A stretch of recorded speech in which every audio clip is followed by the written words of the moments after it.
Hey, welcome to the Explainer. So, we're all facing these huge, complex challenges, right? Things like climate change, growing inequality, you name it. But what if the very economic rulebook we've been using is actually what's holding us back? Today, we're going to dive into a new playbook, one that completely redefines wealth and focuses on what's real, not just the numbers on a balance sheet. Okay, let's start with the absolute core of the problem. Just look at this. On one side, you have a Nobel Prize-winning economist saying, hey, a 3-degree temperature rise, it'll barely touch GDP. But on the other side, the world's top climate scientists are shouting from the rooftops that just half that increase will be devastating. This isn't just a simple disagreement, you know. This is a massive, dangerous disconnect between our economic models and cold, hard, physical reality. So how did we even get here? I mean, how did we end up with an economic framework that seems to be operating in a totally different universe from what the science is telling us? Let's dig into that gap.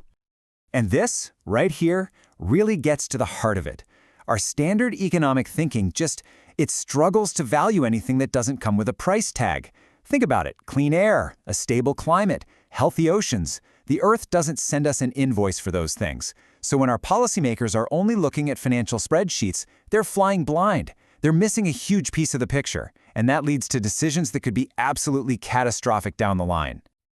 All right, so if the problem is that we're measuring all the wrong things, then the first step is pretty obvious, right? We need to build a better ruler. And this brings us to the first key idea for our new playbook, a framework for measuring what truly matters. It's called real capital. So what is real capital exactly? Well, think of it as the durable foundation of our well-being. It's all the assets that we use to produce goods and services, but that don't get used up in the process. It's not just money. It's the actual stuff that supports our society. It's the real wealth of a nation. And this real wealth, it breaks down into 4 essential pillars. First, you've got natural capital. That's our planet's life support system. Then there's built capital, which is all the physical stuff we built, like roads, bridges, and factories. You've also got social capital, which is our institutions, our shared knowledge, our level of trust. And finally, human capital. That's the health, skills, and creativity of all our people. The thing is, all 4 of these are totally interconnected and absolutely vital for a healthy society. Now, this is where it gets really interesting. This framework doesn't just list these things. It actually measures their health using a concept called maturity. 100% means that capital is healthy, sufficient, and sustainable. So take a look at this chart. You might have a country with amazing built capital, say at 80%, but at the same time, its ecosystems are just completely depleted, way down to 30%. This gives policymakers a super clear visual guide to where we actually need to invest and regenerate. Let's look at a real-world example to see how this works. The Swedish forests. You can think of this like a balance sheet for nature. The forest's total potential to provide services, that's its asset, which we set at 100%. But then degradation from things like logging creates a 66% liability. So what's the bottom line? The final column, the equity, shows the forest's actual ability to function is only 34%. We've basically used up 2/3 of its capacity. And that's not a financial number. That's a direct measure of its ecological health. So you might be asking, well, who decides what 100% is? And the logic here is actually really powerful and simple. It connects our democratic values directly to policy. It just follows this simple formula.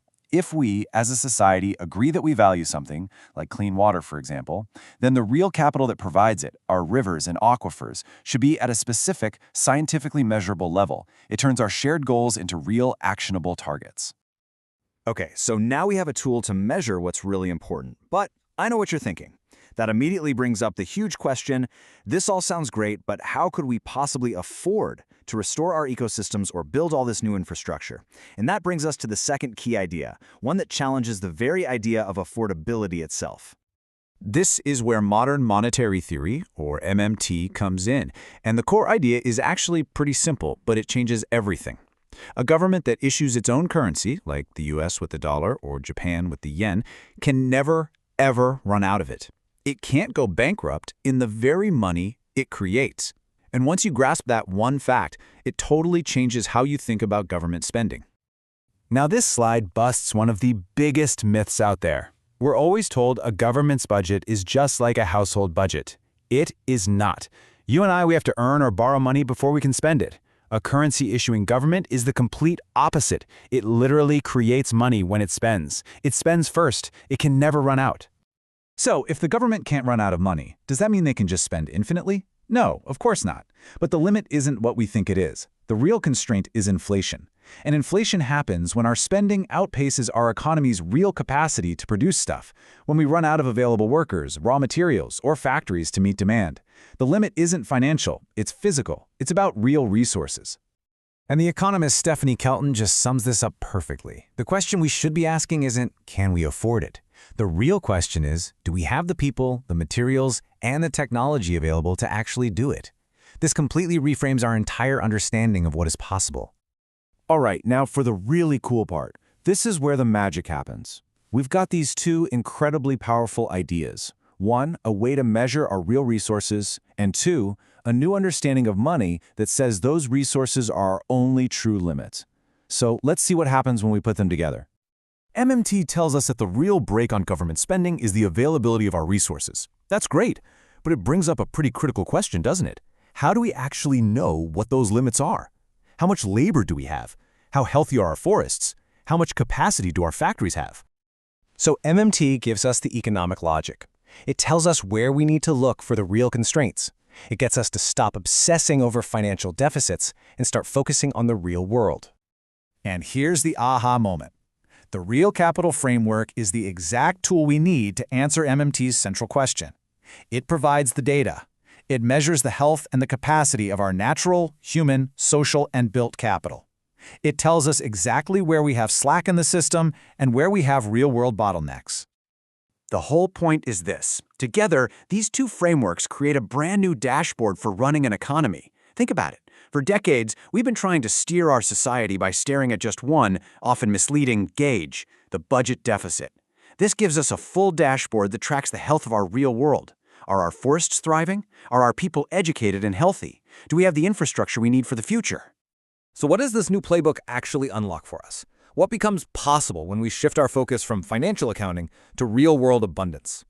Well, suddenly we get to ask completely different and frankly much more important questions. Instead of getting stuck arguing about debt ceilings, the entire debate shifts to real things. How do we use our resources more efficiently? How can we make sure we prioritize those resources for essential services? How do we hold companies accountable for regenerating the capital they use up? And maybe most importantly, what investments do we need to make to get all of our capitals to 100% and build a truly healthy and resilient society? And all of this leaves us with a final and pretty profound question. This new economic playbook is telling us that our true constraints aren't numbers in a spreadsheet. Our real limits are the physical limits of our planet and the creative limits of our own imagination. So knowing that, the only question left to ask is, what kind of world should we choose to build?